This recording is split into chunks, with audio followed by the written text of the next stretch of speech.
from News 3, the Old Dominion Full Court Press. Well, the Monarchs enter the week looking to start a winning streak and take their home floor hoping to do so. Welcome to the first February edition of the Old Dominion Full Court Press. A much-needed victory at Chartway Arena this past weekend, snapping a 4-game losing streak, and will hopefully springboard the Silver and Blue into the second month of the calendar. And ODU avenging a loss in the process. After falling at Charlotte a week ago tonight, the Monarchs putting together one of their most complete games this past Saturday in a 68-52 win over the 49ers. Austin Trice, the man with the plan once again, scoring 22 points and pulling down 10 rebounds to fuel the victory. We'll talk more about him later in the broadcast. Back in the win column, and a W that's much needed if you ask the Monarchs. I think the team a chance to take a deep breath that maybe we haven't had in a couple weeks. But having said that, you know, we got to get right back on it with the nose to the grindstone and again play with that same chip on our shoulder, that same sense of urgency that you know we've developed in the last couple weeks. We needed it very much, especially since we lost to them early that week. So coming back, beating them, and snapping a win streak, that boosts our confidence. Getting back in that win column is a very good feeling. ODU winning 9 of the last 11 games with Charlotte, which opens the door to this week. 2 home games at Chartway Arena, beginning tomorrow with Marshall. It's a Thundering Herd squad that has struggled in Conference USA play so far record-wise, but one that's also coming off a big win of its own. The Herd coming in with a 1-7 mark in the league, but that one coming this past weekend, a big victory over UAB. This is a series that has featured close games in recent years. 7 of the last 12 meetings have been decided by 5 points or less. 9 of the last dozen by single digits. So will we see another nail-biter on Thursday? They boast Tavion Kinsley, the top scorer in Conference USA, who averages nearly 21 points per game. Sure, the Thundering Herd have struggled this season, but Old Dominion not paying much attention to that. I feel like they're pretty much like us. They got a good team, but their record that's not showing it right now.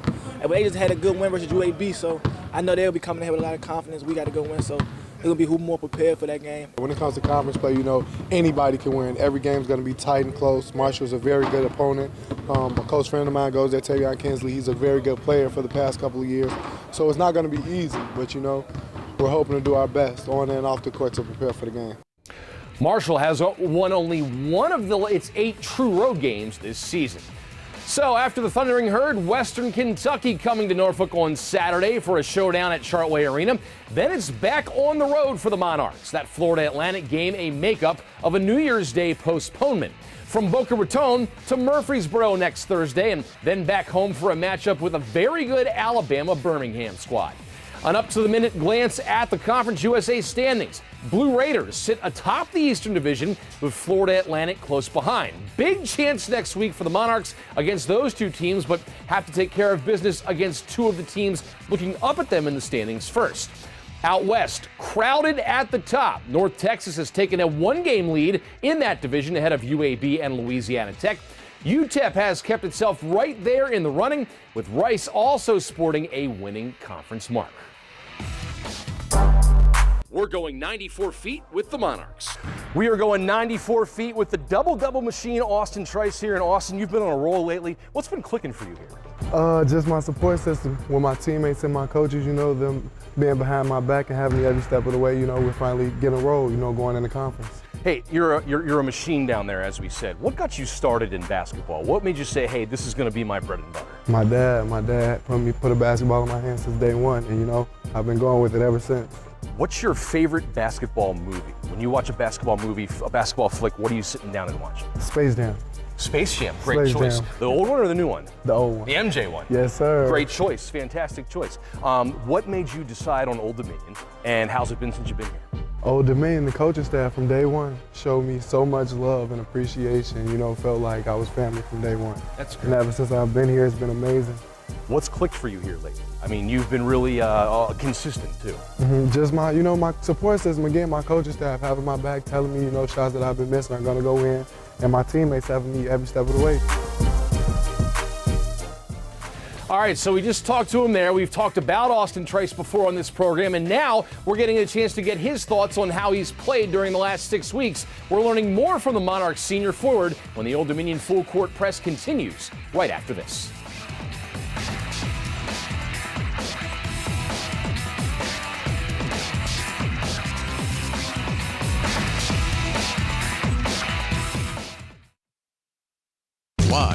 News 3, the Old Dominion Bull Court Press.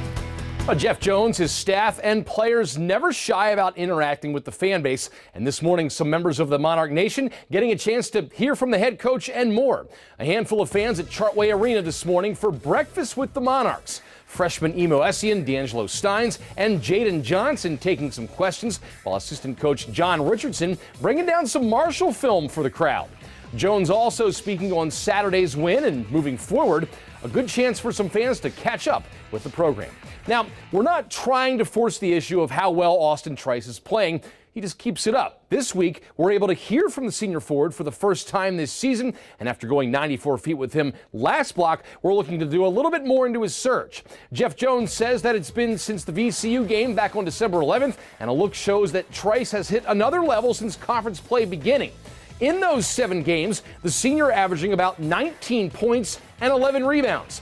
Last year, Trice the Conference USA 6th Man of the Year, but his efforts prompting Jones to insert him into the starting lineup. That means a lot to the Chicago native. It definitely was a milestone, and it felt good, you know. Like I said, my coach, he's always had my back since day one, and he instilled that confidence in me to start from the beginning of the game, and so I thank him for that. You know, I just try not to let him down. He's definitely a workhorse, and we're leaning on him right now to keep us going. Hopefully he keep it going through the whole year. If he keep going the whole year, I feel like we'll be in good hands. He just playing, we on his back right now. Trice playing in junior college and then at Kansas State before arriving at Old Dominion. So Trice's name appears on a couple of our stat leaderboards for the Monarchs. As always, we start with scoring. CJ Kaiser still holding the top spot, putting the ball in the hoop with consistency. Trice climbing to second on the squad in points per game, eclipsing the 12 points per contest mark. Kalu Ezikpe with nearly 11 per outing. To the glass we go, where Trice now tops the category for the Monarchs, upping his average to 7.3 boards per game. Mekhi Long and Ezikpe nipping at his heels, nearing the 7 rebound average. Now to assists. Who's doing a good job at sharing the rock? It's Jalen Hunter topping the team with nearly 4.5 per contest. Kaiser nearing 2 per outing, and Ezikpe dishing out more than 1 per game as well.